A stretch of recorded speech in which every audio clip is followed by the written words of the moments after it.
welcome back again to my YouTube channel. Nandito ako ngayon sa Scarborough Town. Hinihintay ko si Marvin kasi pupunta kami dun sa Best Buy. Wala, may titingnan lang kami guys. Bale, tinatanong nyo kung saan ko binili yung cream sa buhok ko.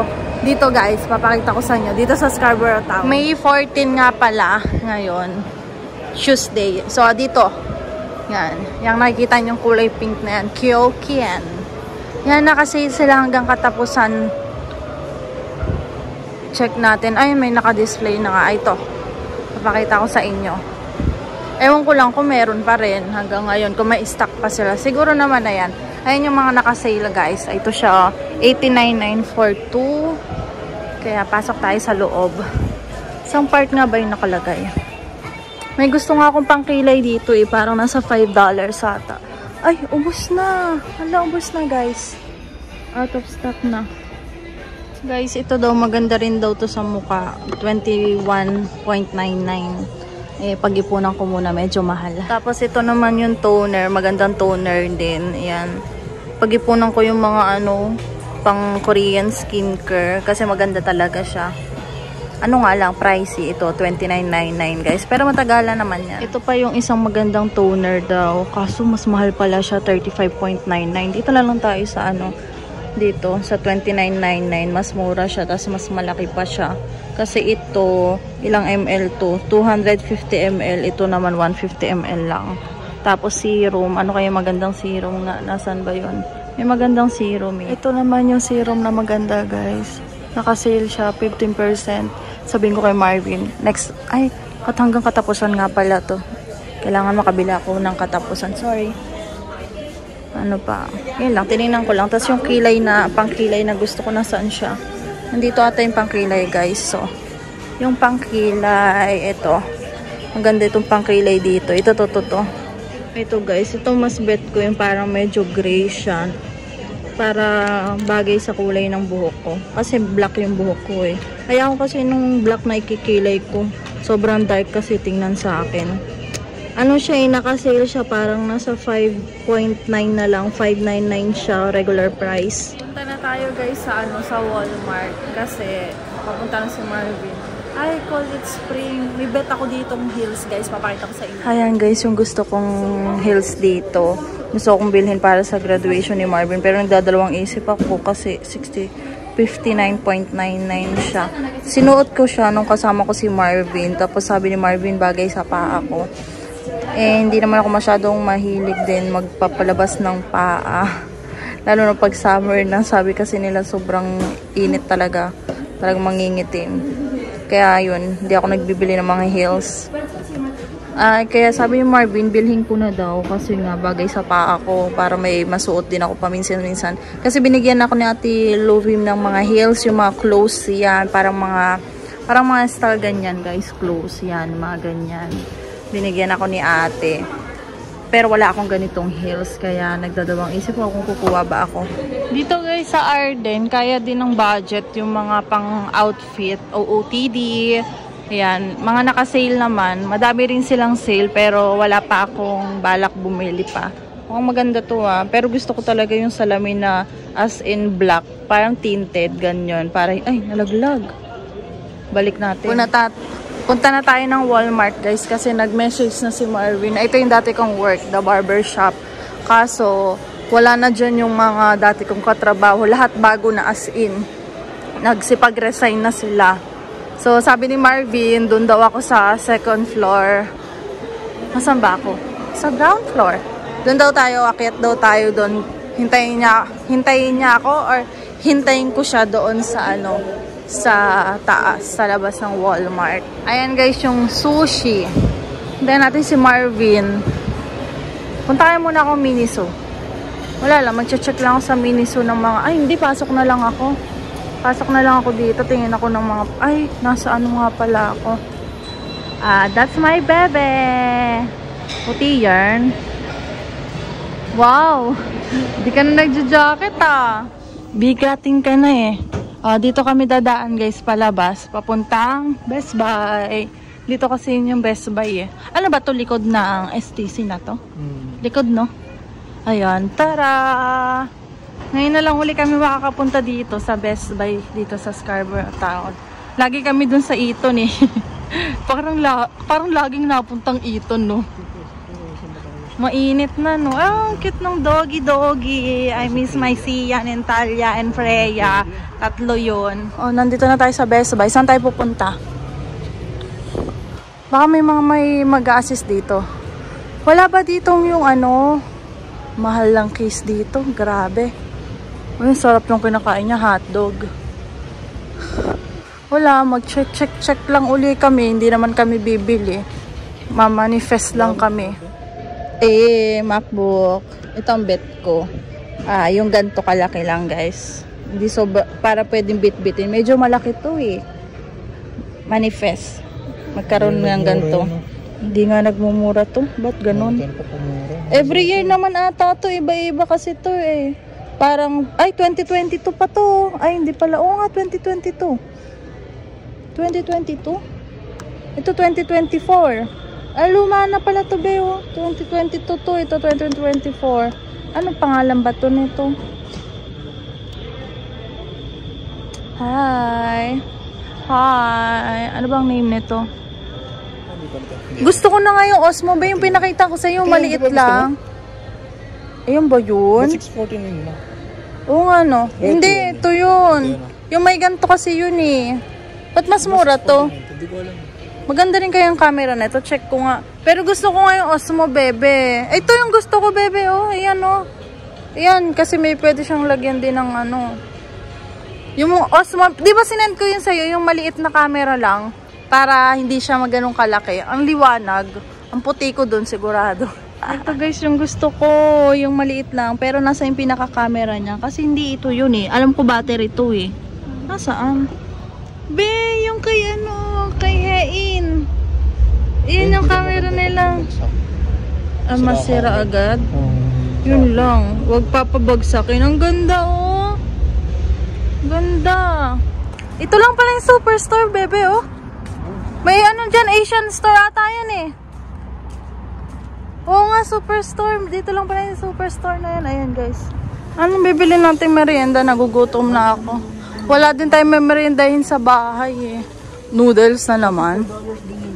Hoy, ano bibili natin? Wow, barbecue. Pag nagkaroon tayo ng sariling bahay, syempre bibili din tayo ng ganyan. Paano nagba-barbecue tayo pag summer?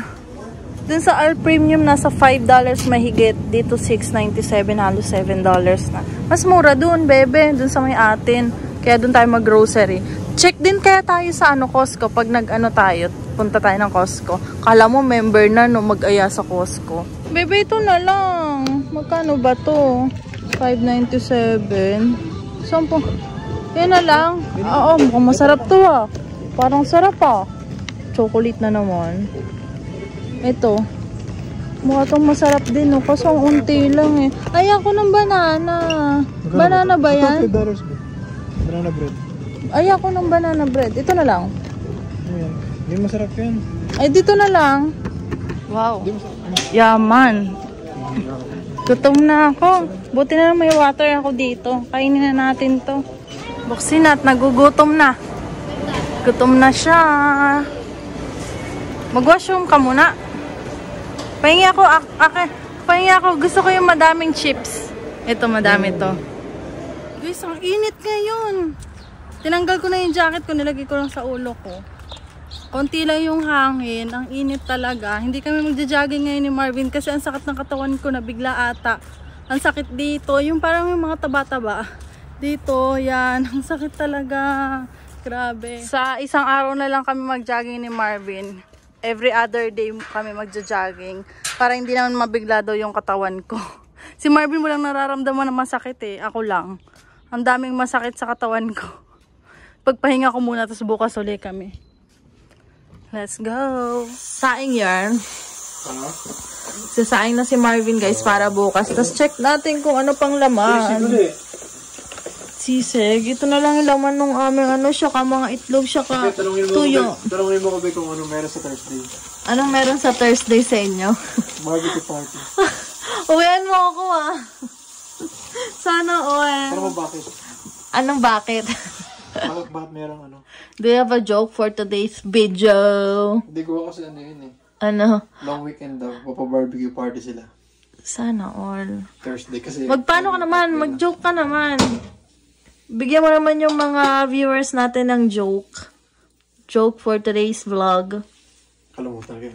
Bukas. Ay, sumagotok. Sorry, guys. Bukas na bukas. Ayan. Dito na namin nilalagay yung yung aming rice cooker. Ay, kaki. Sasampalin kita. Yung rice cooker namin. Para hindi na siya dun sa sahig. Kasi dito yung sa sahig sa may TV namin nilalagay dyan sa baba. Ito guys, nako. Wag mo yan. Buti na lang hindi na ito yung ginagamit namin pang pang laundry. Kasi baka mamaya itapon ko na naman to dun sa Pinagkamalan ko kasing pa to eh. Yung pala, tubig na laman nito eh. Tapos ito guys, may Marlboro pa dito, kitang-kita. Ito yung paninda namin. Kaso baka expired na to, bit-bit pa namin to galing Pinas. Yeah.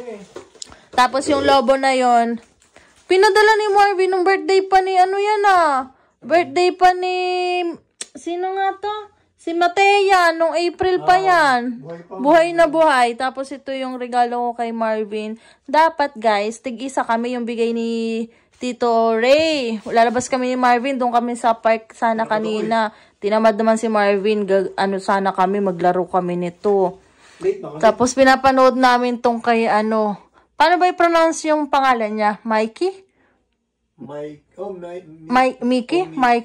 siguro. Mikey Bustos. Taga dito siya sa Toronto yun. Laki ng bahay niya sa Pinas. So, for good na siya dun guys sa Pinas. Sana all. Ang laki ng bahay niya. Grabe. Ganun talaga ang life. Grabe, nasa palengke sila, nakakamiss sa palengke. Pag umihi tayo sa Pilipinas talaga guys, ipapakita ko sa inyo yung palengke ng Los Baños, kala Marvin. Ay, Los Baños, nakapunta ka ba ng palengke dun? May palengke ba dun? Ay, yung palengke pinuntahan natin nun, nung bumili tayo naghanap tayo ng polo para sa kasal natin. Right?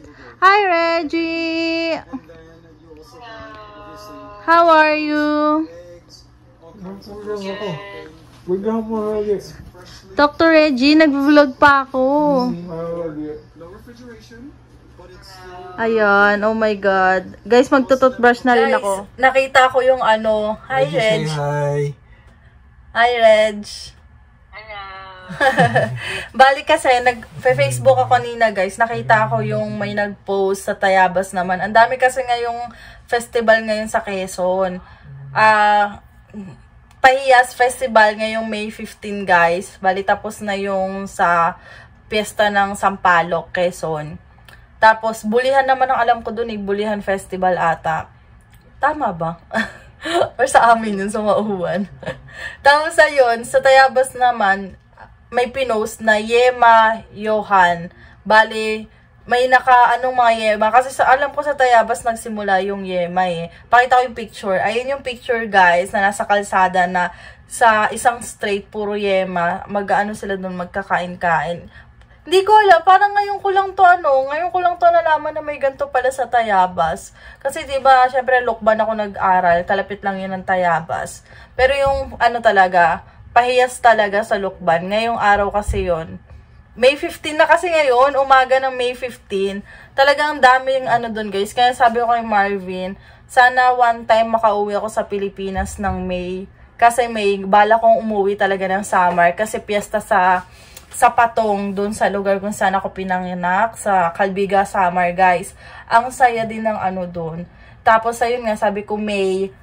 Tapos, may pahiyas din. Tapos, pasiyahan May din sa Lucena naman yun, guys. Parang sunod-sunod talaga as in.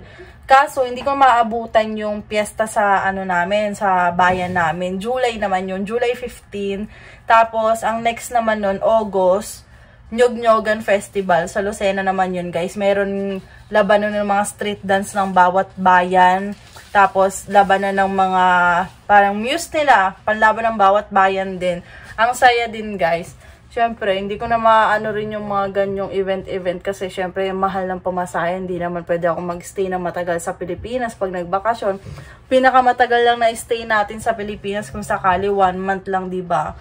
Yun lang naman yung kalimitan na binibigay ng mga company, 1 buwan lang na bakasyon. Kaya yun, sabi ko kahit May na lang siguro, para at least nakakauwi ako ng summer, nabibisita ko yung lola ko sa summer, siya kaya si tita ko, siya yung tito ko. Yun, 3 na lang kasi silang nasa summer, guys. Kaya sabi ko, maano ko rin yan. Dadating din yung araw na makauwi. Kasi ang gusto ko, May or December ako uuwi ng Pilipinas. Para sa Pilipinas kami magpapasko at magbabagong taon. Kasi iba pa rin talaga yung Pasko at bagong taon sa Pilipinas. Mas masaya pa rin talaga, guys. Lalo na nandun yung pamilya namin ni Marvin. So, ayun. Maghuhugas. Ay, maglalaba lang ako nung ni Marvin. Yan, sapatos niya. Kasi yun nga, may pictorial kami, madumi na yung sapatos niya. Ilalabas, pagkalaba ko ba, nilalabas mo sa labas para isampay?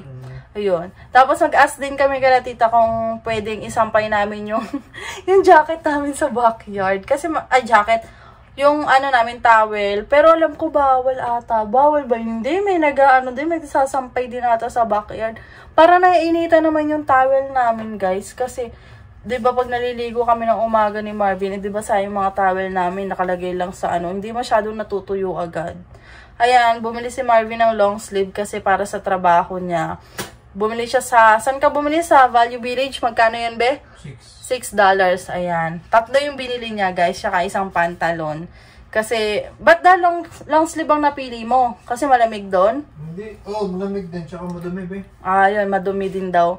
Kasi nag-aano sila ng mga wire. Tsaka, pumapasok-pasok siya, ganyan. Kaya, kailangan ng mahaba. Para hindi naman siya dugyot pag makikita ko, guys. So, tara maglaba muna tayo. What's up, guys? Ayun, style, Yan. Ano tayo ngayon? Alila tayo ngayong gabi. Buhok po. Alila ka na ngayong gabi. Yeah. Laba may sapatos ko. Yes, para sa pictorial. Uy, yung tagal na sa'yo. Isang taon na ba ito sa'yo, be? 1 year na. Ayun lagi kong gamit. Yung galing ko kay Tita Remy. Tita Remy ito eh. Bigay nung pa yan. Yung nagpunta tayo saan ba yung Sabon? Sabon. Sabon ba tayo pumunta nun? Hindi ko nga maalala. Saan ba tayo pumunta nun? Oo nga, Don Mills nga yun. Bon Mills nga. Bon Mills. Naka-sale ba to nun? Oo, sale yan. Regalo yung tita sa atin yan eh. Oo. Ang hirap nang tanggalin. Paano kaya ito matanggal? Kita yung sugat mo sa ilong mo. Ayan, nagkakamot kasi ako. Ba't naman ko ba? Napagkamalan tuloy na nag-away kami. Tinanong ako ng katrabaho ko kung binugbog daw ba ako. Puro sugat yung mukha ko. Ay ko hindi dahil yung sa kuko ko. Ayaw matanggal, promise. Abay, ito sa harap po. Na. Bibila na kita ng bago. Sapatos para hindi ulit-ulit. Oo nga, maluluma kapag Kapag pag araw-araw lang, isa lang gamit mo. Grabe naman sa 3. 3 para iba-iba. Diba? Isa-isang linggo, isang sapatos? Everyday. Siyempre, pang ano mo lang pati to. Pang pasok mo lang sa trabaho. Ang tanong ko mo din gamitin yan, yung lang, sa summer lang. Wala ka na ibang sapatos eh. Nasira na rin yung sapatos sa ginagamit mo. Galing Pilipinas pa eh. Sapatos ko kasi dati, yung tawag doon din. Parang ganito na talaga. Hindi na siya hindi ko kasi nalalaban eh. Kaya nga. Hindi nalilinis kasi sa winter, nung winter eh. Parang malilinis. Bakit di matutuyo? Ang baho din kapag ginarawan, di ba? Kaya nga. Pwede bang i-dryer ang sapatos? Huwag. Masisira. Baho din. Hindi ata naman halos matutuyo yung loob nito eh. Oo. Ganyan talaga. Hindi na okay lang yung loob eh. Huwag yung labas lang. Okay na to. Yung labas. Okay na to Yung labas, ganyan lang? Oo, ayaw na matanggal eh. Ito, nakuskus ko na to. Hindi na rin matanggal yung mga itim-itim. Ayan, itim-itim dito sa kinuskus ko. Hindi naman kasi malago nung sa akin yung winter yan eh. Kaya nga. Asya, banlaw na lang para dapat yan. Okay na to. Wala na. Ayun guys, bale 10 PM na. Si Marvin tulog na sa loob. Kanina nag-message pa siya sa akin na, be, hinaan mo yung boses mo. Kasi nga, kabijol ko yung kaibigan ko na kabababa lang galing sa barko. Ang dami namin pinag-usapan guys. Tapos ay hindi ko na namalayan yung oras. Halos isang oras kami magkausap. Nagchichikahan lang kami. Yung mga dati, ganyan. Saka yung mga ganap sa buhay namin. Kaya kamusta niya kami dito sa Canada. Kasi nandito nga din yung ate niya. Tapos ayun, Sa sobrang dami namin pinag-usapan, balak ko sanang maligo para ibabad natin uli ito sa cream. Yung Japanese na cream. Ano ang brand doon? Nalimutan ko na. Kaso hindi na. Wala ng time kasi masyado nang late. Bukas na lang. Okay pa naman siya, oh. Wala yung plancha, guys, ha. Kung paplantsahin ko man to, 2 days pa lang. Balik na ulit sa sobrang buhagag na as in dry. Kung nakita niyo yung mga iba kong vlog, yung buhok ko talaga as in dry na dry. Na ang kapal, makapal siya, na buhaghag, ganun siya. Ito wala yung plancha, ano lang yan. Nilagyan ko lang ng konting oil nung mismong araw na nilagyan ko siya ng cream. Tapos ni-blower ko siya. Pagka-blower ko, nilagyan ko siya ng oil. Tapos bagsak na bagsak. Ayan o. Super lambot. Nakakatuwa. Tapos mabango pa rin siya, guys. Kaya banlaw na lang tayo ng katawan. Tapos bukas ko na lang to anuhin. Ayan o. Hindi siya nagkakabaywang o. Kasi kapag dati nung di ko pa ito nalagyan ng cream, grabe yung buhok ko. Ang kapal na puro bewang-bewang na super dry. Kitang-kita naman na makina. Ang galing, no? Akala ko ano lang yun. Pero totoo pala, effective talaga yung cream na yun. Yung Japanese na cream. Kaya order na kayo. Kung out of stock sa tingin kayo sa Eaton Center. Kasi sa Eaton Center, ang dami no, nung nagtingin kami ni Marvin last week ata yun eh. Or last week. Tapos, nitong last na punta ko nga dito sa meron pa. Awan ko lang kung ngayon meron pa rin, guys. Check nyo na lang. So, ayun guys, magpapaalam na ako kasi tutulog na rin tayo. Medyo late na. Dapat nga natutulog kami ng mga 9:30 ni Marvin. So, yan lang. Don't forget to like and subscribe sa YouTube channel ko, guys. Bye!